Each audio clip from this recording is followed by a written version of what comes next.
मादा एक संभोग के बाद दूसरे को तैयार है। इसी नियम पर दुनिया के वेश्याघर चलते हैं।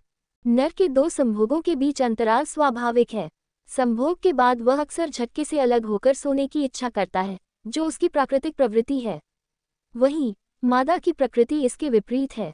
वह संभोग के तुरंत बाद उन शब्दों को सुनने के लिए उत्सुक होती है जो उसे सुकून और आनंद का एहसास दें।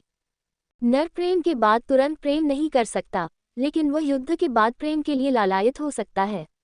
उसका मूल स्वभाव शिकारी का है, जिसे सभ्य समाज में सुंदर लिबास में ढक दिया जाता है।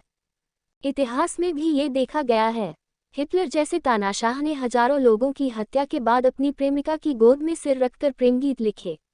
अशोक, जिसने कलिंग युद्ध की विभीषिका देखी, वह भी प्रेम और बौद्ध दर्शन में डूब गया। इसी तरह नेपोलियन बोनापार्ट युद्ध के मैदान से लौटकर अपनी प्रेयसी के लिए अत्यधिक रोमांटिक और समर्पित हो जाता था। सामान्य नर न तो युद्ध के चरम पर जा सकता है और न ही प्रेम की गहराई में डूब सकता है।